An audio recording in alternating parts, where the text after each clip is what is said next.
No maid ever lasted more than a few days with the millionaire's autistic son. He didn't speak, he didn't hug, he didn't even look at them. Most gave up, until one of them saw him cry. Not a tantrum, not frustration, but real, silent tears, like his whole world had collapsed.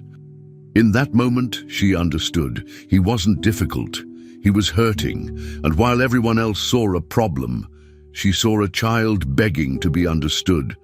For the first time, someone stayed. And when his father saw the bond they built, something his money had never been able to buy, he realized what he'd been missing all along. Before we continue with this story, don't forget to subscribe to the channel and like the video. Oh, and don't forget to comment below where you're watching us from. We love to know that. Richard Mendelsohn stood in the middle of the living room, his face cold and full of anger. Helena, the housekeeper, stood in front of him, shocked and confused.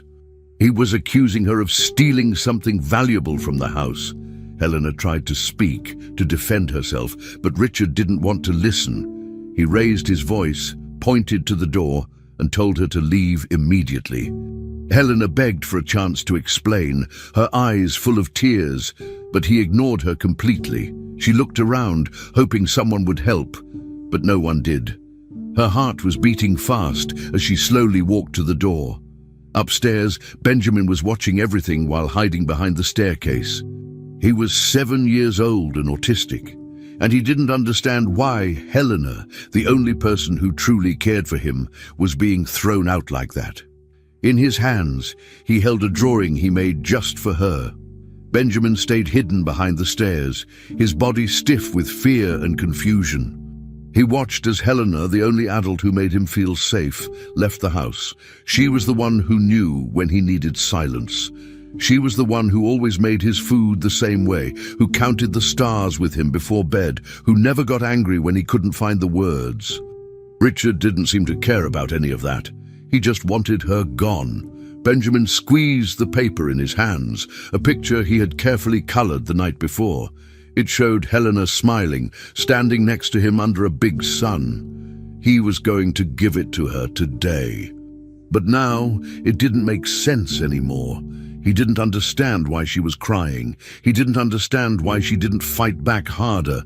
All he knew was that something very important was being taken away from him, and he didn't know how to stop it.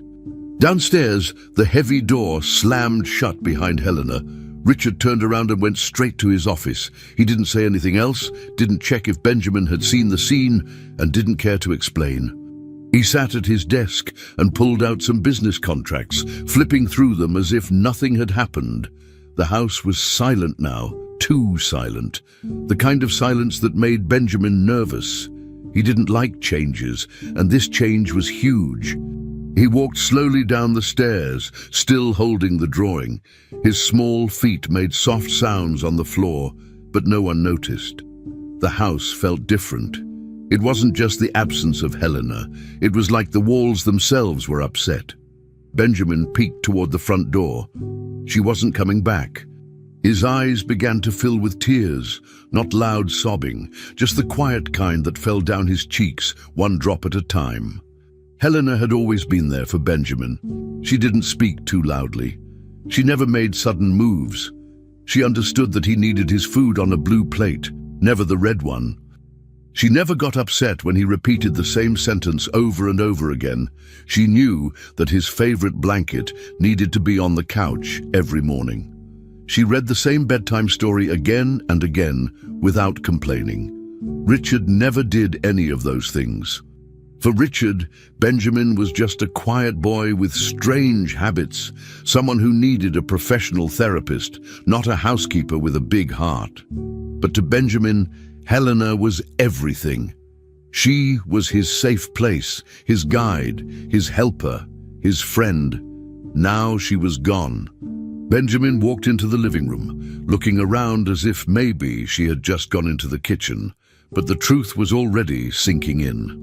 She had been sent away, and no one asked how he felt about it. Benjamin walked to the center of the room and stood there quietly.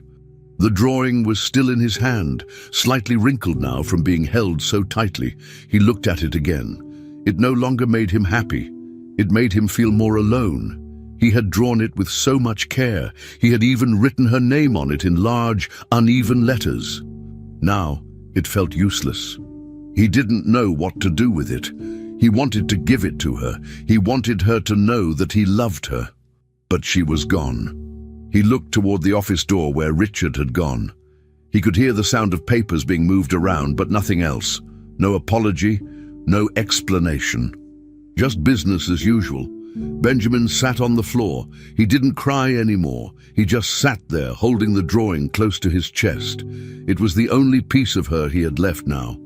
After a few minutes, his small hand let go of the paper. The drawing slowly drifted down from his fingers and landed on the floor.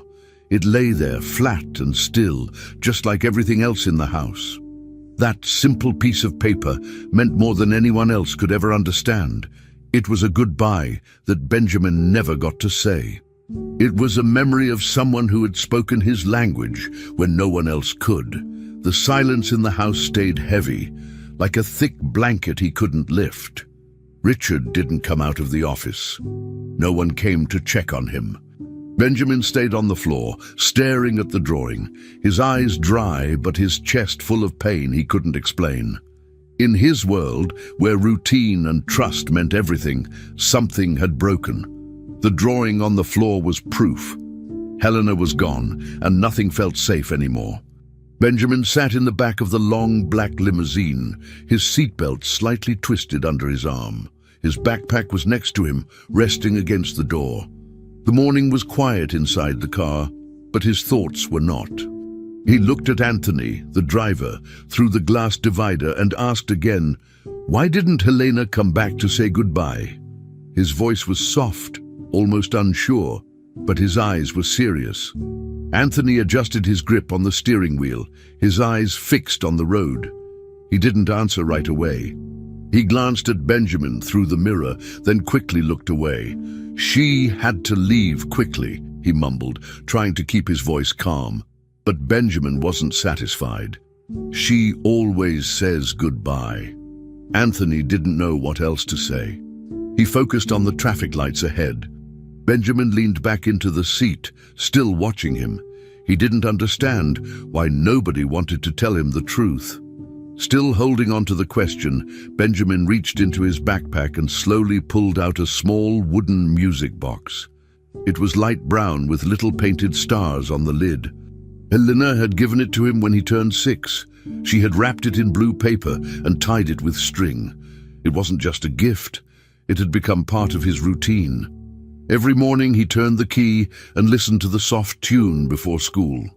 Today, he turned the key just like always, holding the box gently in his hands. But nothing happened. No sound came out. He tried again, turning the small metal key in the same direction. Still nothing. His fingers started moving in small, repetitive patterns, tapping, then pressing on the corners of the music box. Anthony noticed. He didn't say anything, but he knew this wasn't about the music box not working. It was about something deeper that the boy couldn't put into words. Benjamin kept his eyes on the box, his fingers still tapping in the same motion. He wasn't angry, he wasn't crying. He was just stuck in a moment that didn't make sense. The silence from the box made everything feel worse. Helena used to sit beside him on the ride to school. She would remind him to breathe slowly when he felt nervous. She would hold the music box with him and wait until the song finished before saying anything. Now she was gone, and the music was gone too. The car was too big and too quiet. Anthony stole another glance through the mirror. He wasn't sure if he should say something. He wanted to help, but words wouldn't change the truth. Benjamin didn't ask again about Helena. He just looked at the box like it was supposed to give him answers. But it didn't. It was just quiet, like everything else around him. Outside the limousine, the city was wide awake. Streets were full of cars, bikes and buses. People hurried across crosswalks, holding coffee cups or pushing strollers. Children in school uniforms walked with their parents, their hands locked tightly. At a red light, Anthony stopped the car. Benjamin looked out the window. He saw a boy about his age laughing and running, pulling his mother along by the hand. They were smiling. He didn't understand why they looked so happy. They didn't seem to have bodyguards or drivers or long black cars, but they looked fine. Benjamin looked back at the music box in his lap. It was still broken. The difference between his world and the one outside felt too big. He didn't know how to cross into theirs. He couldn't explain it, but watching those people made something feel heavier inside him. Anthony watched too, quietly, then turned his eyes back to the road. The light turned green, and the limousine moved forward again, slow and steady. Anthony didn't say anything else, but his face was tense. Benjamin leaned his head against the window. His fingers had stopped tapping. The music box was now closed, resting on top of his backpack. The city passed by, stores, signs, people on bikes, but Benjamin didn't really see it.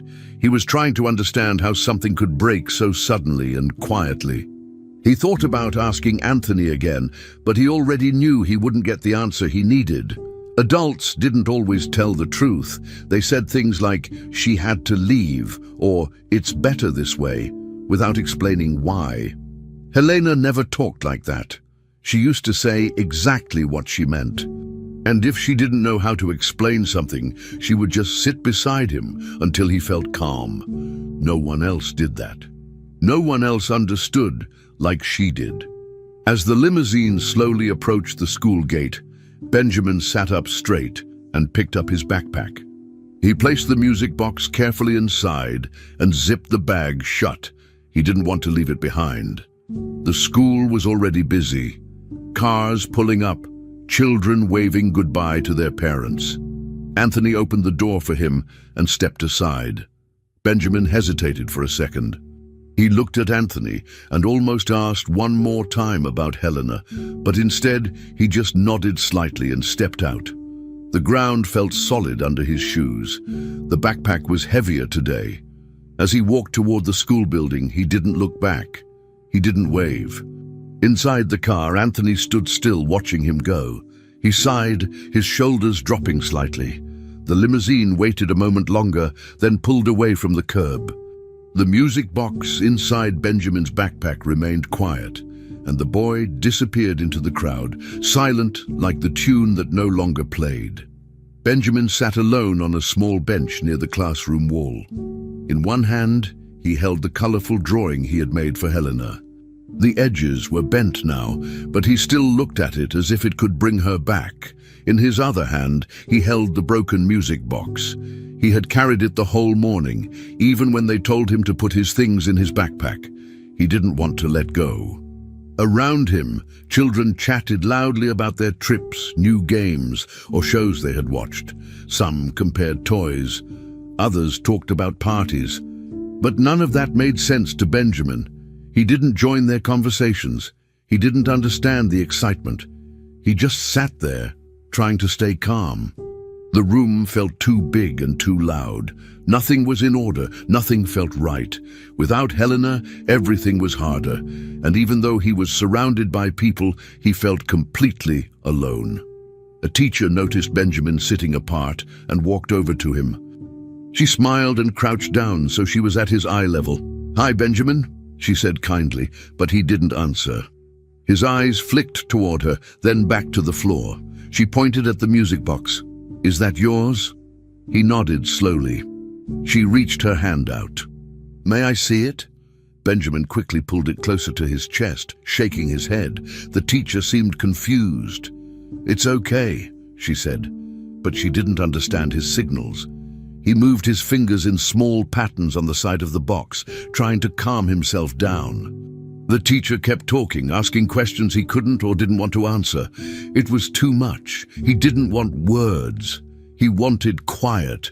He wanted someone who knew how to sit in silence with him. Someone who wouldn't ask questions, just stay. Just like Helena used to do. But she wasn't here. At recess, Benjamin stayed near the school entrance, far from the other kids who were running and laughing on the playground. He didn't like the noise or the fast movement. He sat on a concrete step, still holding his 2 items tightly.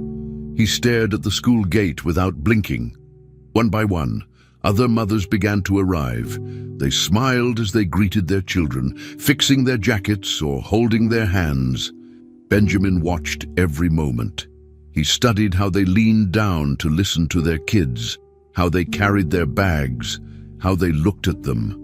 He imagined what it would feel like to have someone waiting just for him. Helena used to walk him to the classroom and wait after school too. But now, she was gone. No one would be there for him like that anymore. He kept watching, hoping maybe, somehow, her face would appear in the crowd. But it never did. The playground felt louder than usual. Children were calling each other, kicking balls, shouting in games. Benjamin didn't cover his ears, but his body stiffened with every loud sound. The normal routine he relied on was broken. Nothing felt predictable.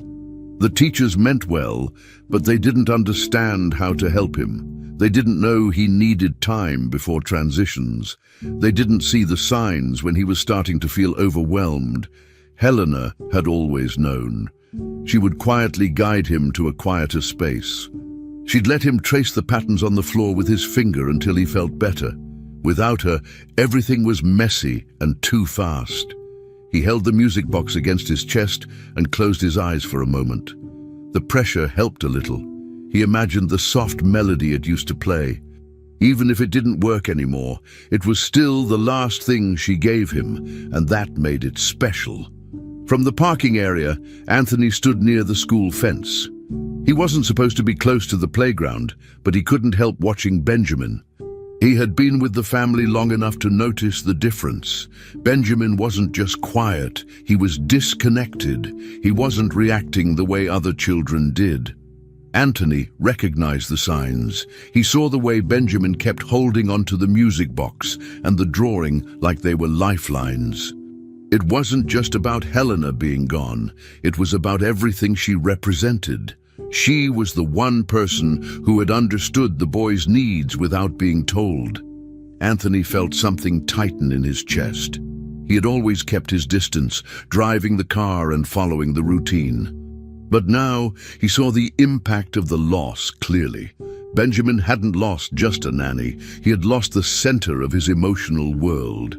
The person who made him feel safe was gone. Benjamin remained near the school gate as recess ended. A bell rang, and children began to run back toward their classrooms. He didn't move right away. The music box was still pressed against his shirt.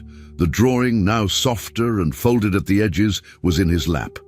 A teacher called his name. He heard it, but didn't answer. Slowly, he stood up and looked through the gate one more time. Still no sign of her. No sign that things would return to how they were. He turned and walked back to class, each step slower than the last. Inside, everything continued like normal. But for him, nothing was normal. He sat at his desk, placed the drawing inside his notebook, and tucked the music box into his pocket. He stayed silent the rest of the day. No one knew what to do. And from the hallway, Anthony watched, knowing that something important had been broken, and no one had fixed it. Benjamin sat at one end of the long dining table. His feet didn't reach the floor, and his plate was full, but he barely touched the food. Richard, his father, sat at the other end. He was reading something on his tablet and chewing slowly. The room was large and quiet, except for the soft clink of cutlery against plates. A servant had brought the food and left without a word. Benjamin moved the mashed potatoes around his plate with his fork. He wasn't really hungry, but he didn't want to leave the table yet. He was thinking. The space between them felt even bigger than usual. After a few minutes, Benjamin looked up and asked, "What does it mean to be fired?" His voice was small but clear. Richard looked up from his screen, surprised by the question. He put the tablet down and replied without emotion, "It means someone doesn't work for us anymore." "So Helena was fired because she stole something?" he asked, his voice even quieter this time. Richard didn't respond right away. He picked up his glass, took a sip of water, and stared straight ahead. He didn't like talking about what had happened. For him, it was already over. He didn't want to explain. The silence dragged on. Benjamin stared at his father, waiting. Finally, when no answer came, he looked down. The quiet response told him everything he needed to know. Richard's silence was louder than words. Benjamin sat very still. He thought carefully before speaking again. "I won't ever steal anything," he said firmly. "Never. I promise." He said it with such seriousness that it didn't sound like something a child would say. It sounded like a rule he had made for himself, a rule to stay safe. Richard looked at him but didn't respond. Benjamin's fingers tightened around his fork. He had made the promise not just to follow rules, but to make sure he would never be sent away like Helena. In his mind, being fired was the same as disappearing. One day you're there, the next day you're not allowed back. No goodbye, no explanations, just gone. He believed that if he behaved, if he followed every rule perfectly, he could stay. If he never made mistakes, maybe his father wouldn't send him away too. That thought stayed in his chest like a heavy weight. Across the table, Richard watched his son but didn't say a word. He didn't try to comfort him. He didn't say Helena had been misunderstood. He didn't explain anything. Benjamin quietly pushed his plate forward, not because he was finished, but because he couldn't eat anymore. He folded his napkin and waited for permission to leave, but no one gave it. He sat silently, afraid to move. The silence continued as minutes passed. The house felt colder than usual, and the big chandelier above them gave off a light that made everything seem more distant. Benjamin's chair felt too big. He watched his father go back to reading the tablet. It was like their conversation had never happened. But for Benjamin, it had changed everything. He now believed that love or care wasn't enough. Being good, being careful, following every rule, that was what mattered. That was the only way to stay. He didn't understand grown-up things like lies or false accusations. All he understood was that Helena was gone, and it had something to do with stealing. He didn't even know what she had supposedly taken. But it didn't matter anymore. He had already made the decision. He would be good. He would be perfect. He would never take anything that didn't belong to him. And maybe, just maybe, that would protect him.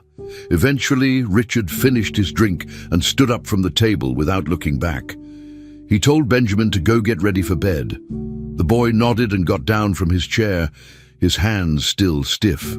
He walked slowly through the hallway, past the big paintings and silent rooms. He climbed the stairs without speaking. Each step felt like part of a plan he needed to follow. No mistakes, no mess. He reached his bedroom, pushed the door open, and went inside. He didn't turn on the main lights, just the lamp by his bed. He opened his backpack and gently pulled out the music box, the broken one, the one Helena had given him. He sat on the edge of the bed and held it tightly in both hands. Even though it didn't work anymore, it was the only thing he had left from her, the only proof that she had once been part of his life. After a few minutes of holding the box close, Benjamin stood up and walked to his small bedside table. He opened the drawer, but then changed his mind. He wanted the box where he could see it. He placed it gently on top of the table, right next to his reading lamp. Then he looked at it for a long time, like he was making sure it wouldn't disappear. To anyone else, it was just a broken toy. But to Benjamin, it was more than that. It was a secret, a piece of someone who had mattered, someone who had made him feel seen. He didn't want anyone to touch it or ask questions about it. He needed to protect it. He crawled into bed, pulled the blanket up to his chest, and stared at the music box until his eyes began to close. In the silence of the room, with the light still on, he kept his promise and guarded what little he had left. Benjamin couldn't sleep. The house was dark and quiet, but not the kind of quiet that helped him rest. It was the kind that made everything feel too big, too empty. He got out of bed slowly, careful not to make noise. His bare feet touched the cold floor, and he shivered a little. In one arm, he held the folded drawing he had made for Helena. In the other, he held the broken music box she had given him. He walked slowly through the hallway, passing the closed doors and the quiet corners of the mansion. Every step echoed slightly. Normally, Helena would be around at this time. Maybe not speaking, but doing something soft, like folding blankets or checking the windows. Now there was nothing. Just him, the dark hallways, and memories. He walked past the living room and paused, looking around. The silence didn't feel peaceful. It felt like something was missing. He kept walking until he reached the hallway where Helena's room was. He hadn't gone there since she left. He stood outside the door for a moment, then slowly pushed it open. The room was dark, but not completely. A bit of moonlight came in through the window, enough for him to see. The bed was unmade, the pillows were not arranged, and the blanket was pushed to one side. It looked like someone had left in a hurry. On the small nightstand, he saw a photo. It was a Polaroid picture. He walked closer and picked it up. It was him and Helena, sitting on the grass in the garden. He remembered that day. She had made lemonade, and they had counted ants on the stone path. He stared at the photo for a long time. Then, without thinking much, he climbed into the bed, holding the drawing, the box, and now the photo. He curled into the blanket, which still smelled like her. Lying there, Benjamin pulled the blanket up to his shoulders. It wasn't the same as having her there, but the scent helped. It reminded him of the way she would hum softly when she thought he was asleep. He held the music box close to his ear, even though it was silent. Then he tried to hum the melody himself, very quietly. Just a few notes. But he couldn't get it right. It came out wrong. His throat tightened and his eyes filled with tears. He stopped trying and just stayed still. The tears ran down his face, but he didn't wipe them away. There was no one to see, no one to explain to. He missed her in a way he couldn't describe. His chest hurt, not in a sharp way, but in a slow, deep way. He didn't want to leave her room. It was the only place in the house that didn't feel completely broken now. For Benjamin, routines were like maps. They told him what was going to happen next, and that made the world less scary. Helena had been a big part of those routines. She made breakfast the same way every morning. She reminded him to bring his backpack. She knew when he needed to sit in a quiet room, and she never asked him to talk when he didn't want to. With her gone, all those routines had stopped. Nothing made sense now. His father didn't notice the small things. The servants didn't know what to say to him. Everyone around him was doing their jobs, but no one was doing what Helena had done, making the world feel safe. As he lay in her bed, he tried to imagine tomorrow without her. How would he get ready for school? Who would remind him to breathe slowly before he stepped outside? The answers didn't come, just more silence. The house felt different at night. The walls seemed taller, the rooms wider, and the silence louder. From the kitchen to the staircase, every place reminded him of something Helena had done. The couch where they read books, the corner where she set up a little shelf with puzzles, even the hallway rug where she once helped him line up his toy cars by color. Now all of that felt distant.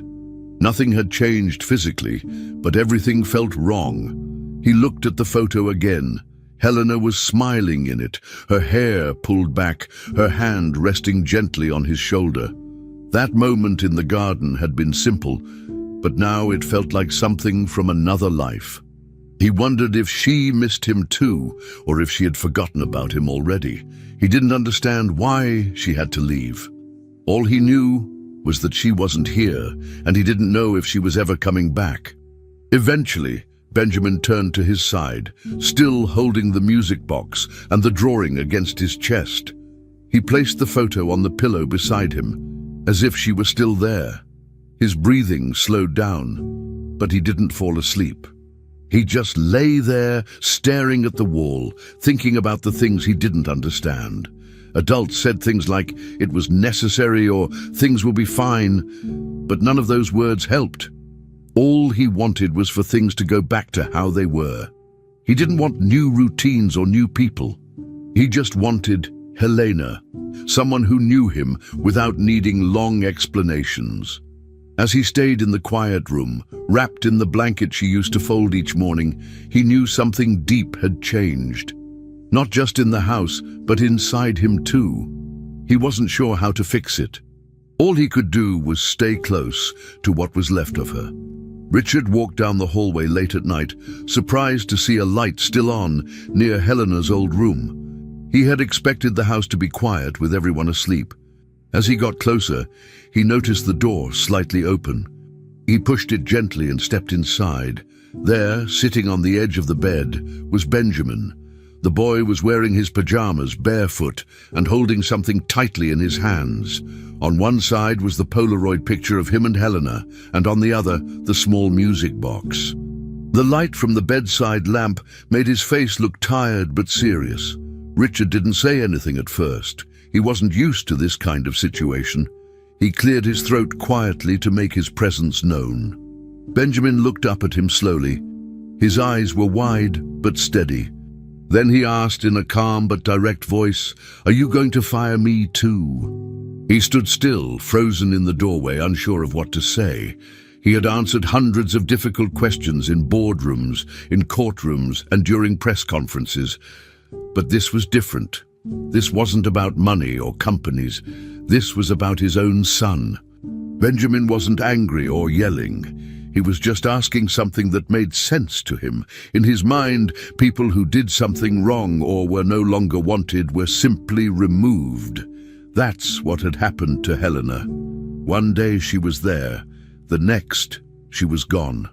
No explanation. No goodbye.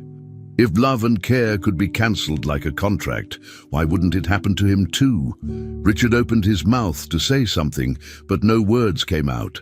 His silence filled the room like a heavy cloud. Benjamin watched him closely, waiting for an answer that didn't come. Benjamin didn't cry. He didn't raise his voice, but his grip on the music box tightened. He pulled it closer to his chest like a shield. He looked at his father again, still waiting. "If I do something wrong," he continued, "will you make me leave too?" The question was simple, but the meaning behind it was big. Richard felt something in his stomach turn. He had been so focused on keeping everything under control, his business, his image, his decisions, that he hadn't noticed what it was doing to his son. To him, people were either useful or not, reliable or not. But that kind of thinking didn't work here. Benjamin wasn't asking about rules or punishment. He was asking about love, about safety, about whether he mattered no matter what. And Richard, for the first time in a long time, didn't know what the right answer was. His silence said more than he wanted it to. As the seconds passed, Benjamin slowly turned his eyes away. He looked back down at the picture and the box. He didn't say anything else, but the way he held those items said enough. Those were the only things he had left that made him feel close to Helena. And right now, they were the only things making him feel safe. Richard finally walked into the room and sat on the edge of the bed, a small distance away. He still didn't speak. He didn't know how to respond to a child who felt like he had to earn the right to stay. In his world, performance and loyalty decided everything. But here, in this small bedroom, it was clear that cold logic had no place. Benjamin didn't need a lesson or a lecture. He needed reassurance. He needed to know he wouldn't be discarded like someone who had outlived their purpose. But Richard didn't give it to him. Richard looked at his son, trying to understand how things had gotten to this point. He thought back to how quiet Benjamin had been since Helena left, how he avoided conversation, how he clung to his routines even more, and how he rarely made eye contact anymore. Now it all made sense. The drawing, the music box, the silence, these weren't just habits. They were his way of holding on to something that made him feel real and valued. Richard realized that, in handling things the way he always did, quick decisions, no emotional explanations, he had applied the same method to his home. But Benjamin wasn't a deal to be closed. He was a boy trying to understand why the world suddenly felt unsafe. Richard wanted to say something meaningful, something to fix it, but the words didn't come. He sat there thinking while Benjamin stayed still, holding onto the broken box like it was the only thing he could count on. Minutes passed, and neither of them moved much. The silence between them wasn't peaceful. It was filled with questions and fear. Benjamin finally looked up one more time. His voice was even softer now. "I don't want to leave," he said, "even if I make a mistake." That sentence made Richard's chest feel tight. The truth was, he didn't know how to be the kind of father Benjamin needed. He knew how to make things work, how to solve business problems, how to push people away when they didn't meet his expectations. But he didn't know how to make his son feel safe. Not yet. And still, he said nothing. That silence again was like a message. Benjamin looked down and pulled the blanket up to his chin, not waiting for a response. Richard watched him and finally understood what had happened. His way of dealing with people hadn't just cost him Helena. It was now hurting his son. Richard stayed seated on the edge of the bed for a few more seconds, unsure of what to do. Then he slowly got down on one knee in front of Benjamin. He rested both hands on his own legs and looked up at the boy's face, which still showed worry and confusion. Richard cleared his throat and tried to keep his voice steady. "Benjamin," he said, "I would never send you away. Never. You're my son. That's not something I would ever do." His words were careful, but not cold this time. He was trying, even if he wasn't used to this kind of moment. But as he finished his sentence, Benjamin looked at him straight in the eye and interrupted, not loudly, but clearly, "You sent Helena away because she understood me more than you do." The words were calm, but the meaning behind them hit like a sharp object. Richard's body stiffened. He didn't have a response. That sentence, short and honest, forced Richard to stop pretending he had all the answers. He felt something inside shift. He had expected confusion from his son, maybe sadness or even anger. But not this. Benjamin wasn't just repeating something he had overheard. He was saying exactly what he felt, based on what he had observed, and the worst part was that he was right. Helena had understood Benjamin's world in a way Richard never had. She had been patient when Richard was rushed. She had listened when Richard gave orders. She had noticed the small signs, the quiet routines, the invisible signals that meant so much to Benjamin. Richard realized he hadn't just removed an employee. He had taken away the person who had created the most safety and care in his son's life. Not because of any real wrongdoing, but because deep down, Richard had felt left out, replaced, and he had acted on that feeling. The truth started to weigh heavily on Richard's shoulders. In his world, he made decisions based on logic, results, and power. But firing Helena hadn't been logical. It hadn't been about rules or theft. It had been personal, it had been emotional, and he had told himself otherwise to avoid facing that fact. Now, kneeling in front of his son, that wall was falling apart. He saw the broken music box in Benjamin's hands, held tightly like it was the only thing keeping the world from falling further out of place. Richard felt small, not because Benjamin was blaming him, but because Benjamin had seen through him. Without yelling, without drama, just facts, honest facts. Honest. Richard lowered his head for a second and took a deep breath. He was used to people not questioning him, but this was different. This wasn't a challenge to his authority. It was a mirror showing him what he had really done. Benjamin didn't say anything else. He sat very still, but his fingers kept moving on the box as if checking every edge, making sure it hadn't gotten more damaged. Richard finally raised his eyes again. He was starting to understand that this wasn't just about one mistake. It was about all the small things that had built up. All the missed chances to be present, all the times he chose to lead his business instead of learning how to be a better father.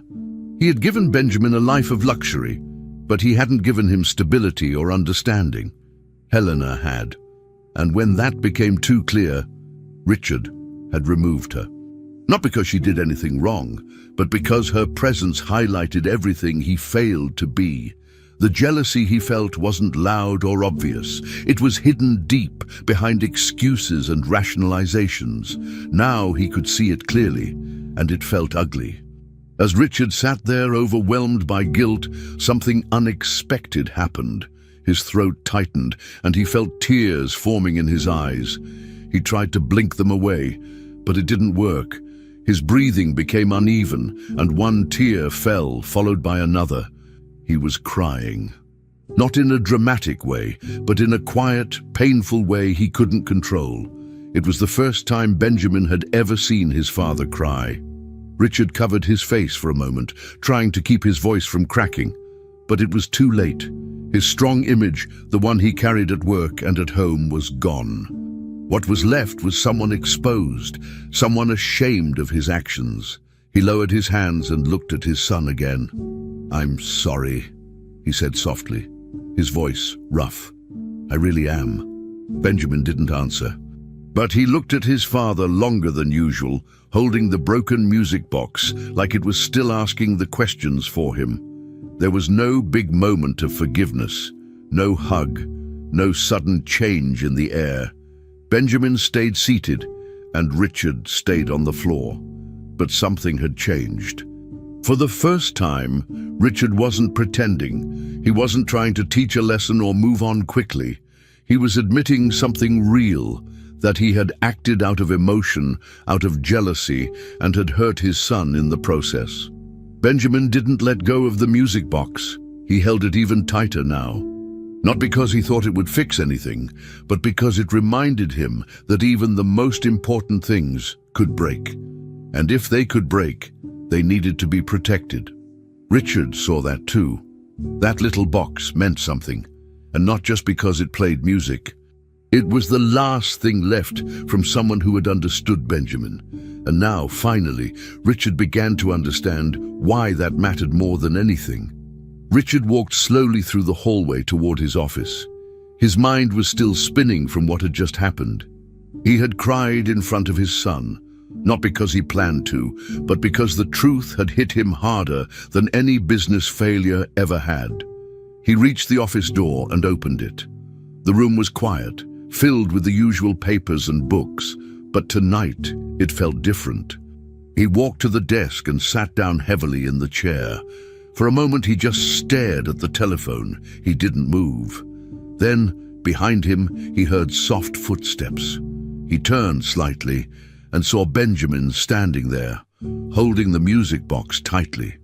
The boy didn't say anything. He just looked at his father with a calm, serious expression. Richard took a breath and turned back to the phone. His hand hovered over the keypad. He knew what he had to do, but it still wasn't easy. He hesitated for a few more seconds, fingers almost touching the buttons.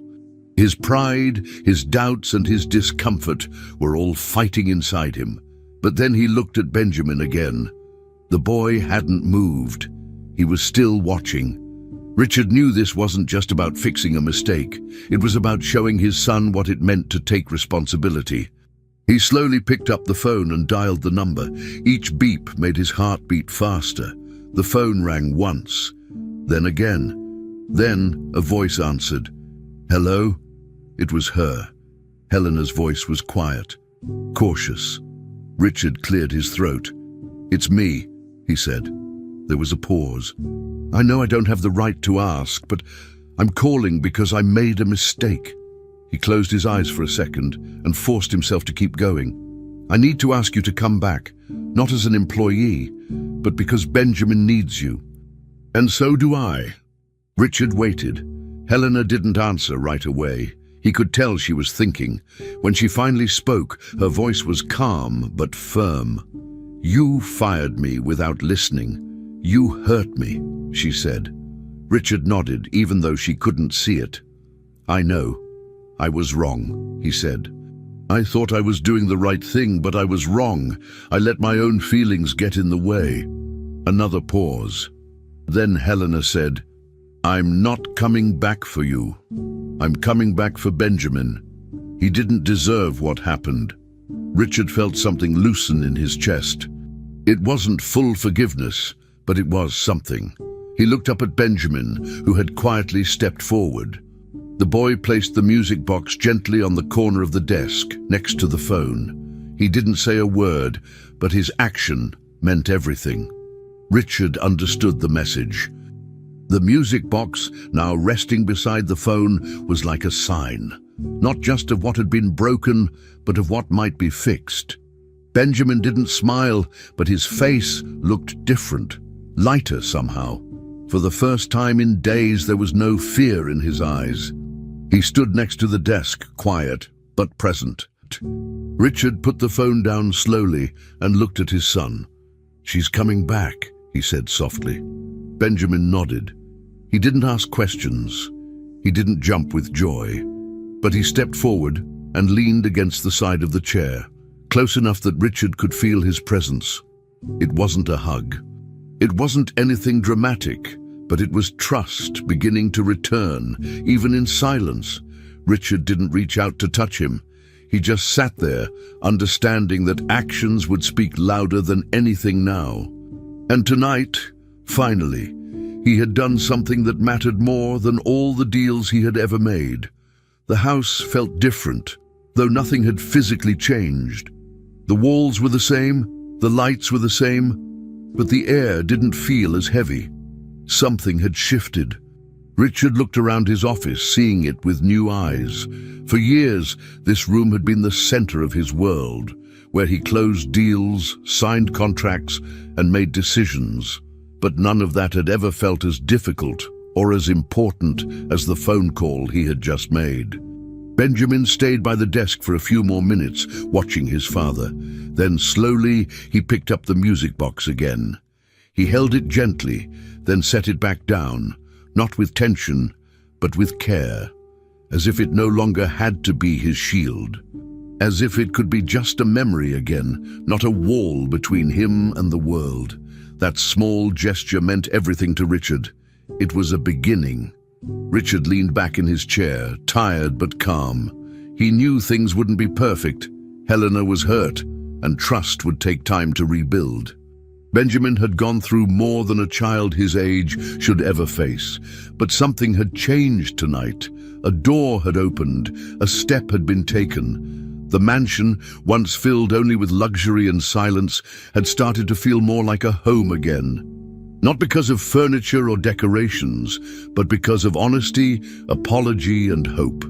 Richard looked at Benjamin and nodded, not needing to say anything more.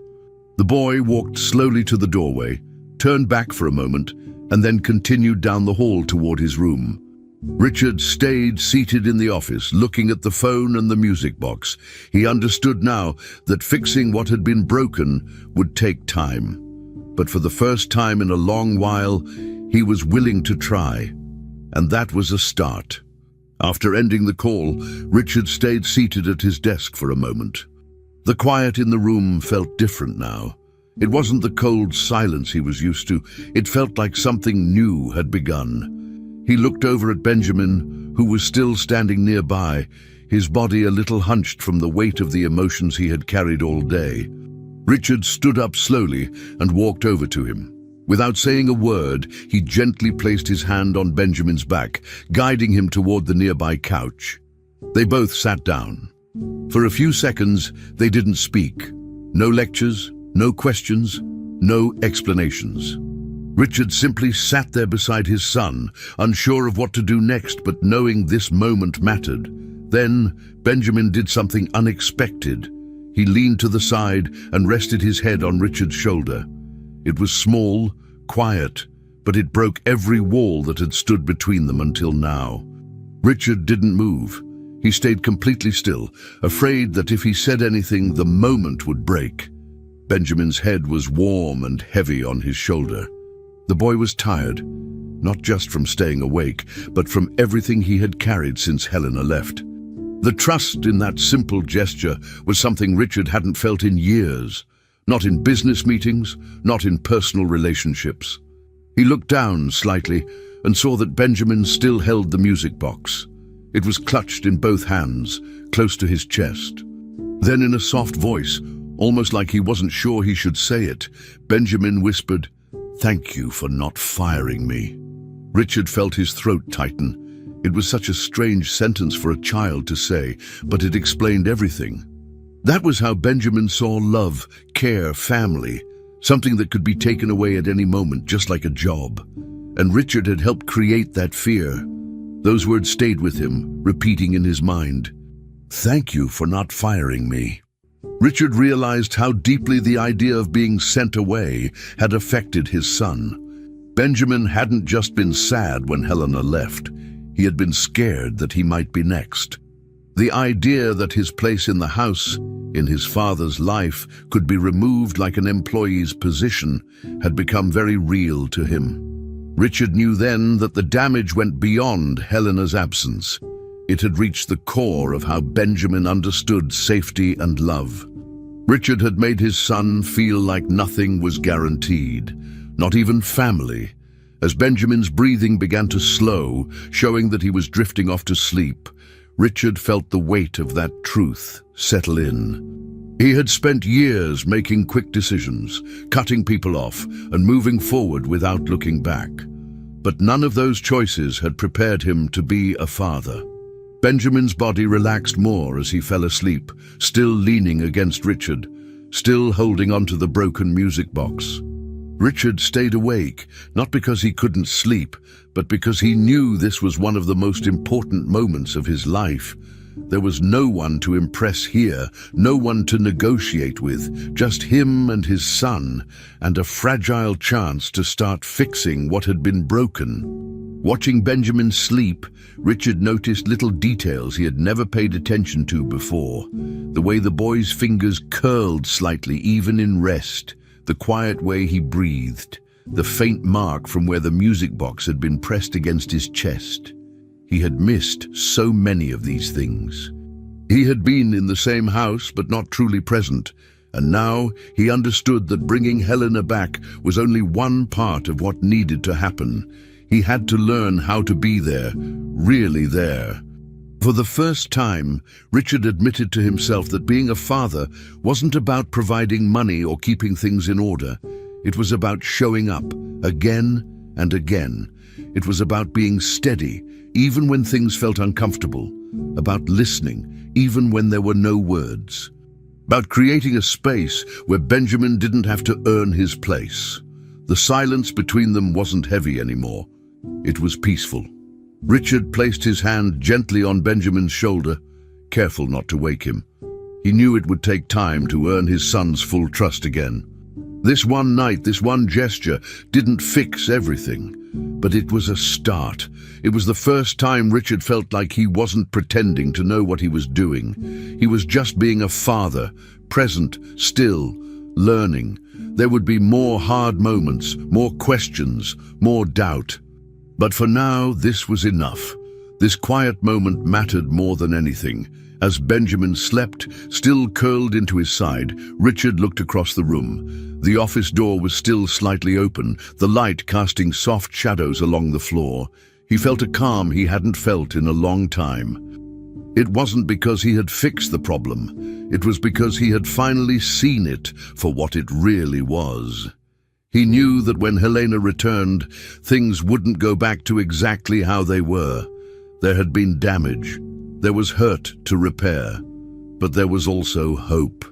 A quiet kind of hope, built not from big promises or dramatic changes, but from being there when it mattered. Richard looked down at his son one more time. The boy's face was peaceful. The music box was still in his hands. For now, that small, broken object didn't need to play music. It had already done something more important. It had reminded them both of what love really needed: presence, protection, and patience. The morning light began to spill through the large windows of the mansion, casting a soft glow over the once cold space. Everything looked different now. The furniture was still the same, the walls untouched, but the feeling inside the house had changed. For the first time in many days, there was a quiet calm, instead of discomfort. In his bed, Benjamin slowly opened his eyes. The room was filled with light, but he didn't rush to get up. He blinked a few times, still holding the music box close to his chest. It had stayed with him all night, like a guard against nightmares. He sat up slowly and looked around. He didn't know exactly what time it was, but he felt something important was about to happen. Then he remembered. Helena. The call. He quickly got out of bed and went straight to the hallway, still in his pajamas, music box gripped tightly in one hand. He walked through the long hallway, past the quiet rooms, past the kitchen where breakfast smells hadn't started yet. No one had said anything, but he knew what he was looking for. His feet moved faster, the sound of them soft against the polished floor. When he reached the front hall, he stopped for a second. Everything was quiet. He looked at the door, waiting, and then it happened. The doorbell rang. The sound echoed through the space, but to Benjamin it meant only one thing. Without hesitating, he ran to the door. He didn't wait for a servant or his father. He reached up and pulled the handle. The door opened slowly, and there she was, Helena, standing there in simple clothes. Her bag over one shoulder, eyes a little tired, but kind as always. Before she could say anything, Benjamin stepped forward and wrapped his arms tightly around her, burying his face in her stomach. Helena froze for half a second and then wrapped her arms around him. She bent down to his level and held him close, her eyes softening. "I missed you," she said gently, brushing a hand through his hair. Benjamin didn't say anything at first. He just held on tighter. It was the kind of hug that didn't need words. His breathing slowed down, and the tension in his shoulders seemed to disappear. He looked up at her and smiled for the first time in days. Richard stood a few steps back, watching everything unfold. He didn't move forward, didn't interrupt. He simply stood there, quietly realizing the truth. Helena's presence filled the house in a way he never could. She understood Benjamin in a way he hadn't learned to, and no amount of effort or good intentions could replace what she had built with the boy. Richard accepted that this bond was something he needed to respect, not control. Helena slowly pulled back from the hug, reached into her pocket, and pulled out a small, wrapped object. "I have something for you," she said. Benjamin's eyes widened as he looked at the package. She handed it to him gently. "Before I left," she explained, "I fixed your music box. I was going to give it back that day, but I didn't get the chance." Benjamin tore the paper carefully and opened the box. It was his music box, his real one, not just the broken one he had been holding for days, but the one she had fixed. He turned it in his hands, finding the small metal key on the bottom. He glanced up at her, silently asking permission. She nodded. Slowly, carefully, he twisted the key. Then he waited. A moment passed, and then the sound came. Soft, clear, familiar. The melody filled the room, just like it used to. His face lit up as the song played. The music echoed gently through the entrance hall. It wasn't loud, but it was strong enough to fill the silence with something that had been missing. To Benjamin, the melody wasn't just a tune. It was a sign. A sign that things could go back to the way they were, or maybe even become better. He stood there with Helena beside him, the music box in his hands, the song playing clearly for the first time in what felt like forever. Richard remained where he was, quiet but present. He didn't need to speak. Watching Benjamin's face and Helena's calm expression was enough. The song wrapped around them like a thread tying all the broken pieces back together. The house, which had felt so distant and empty, now felt warm again. It wasn't just about someone coming back. It was about everything that had been missing returning with her.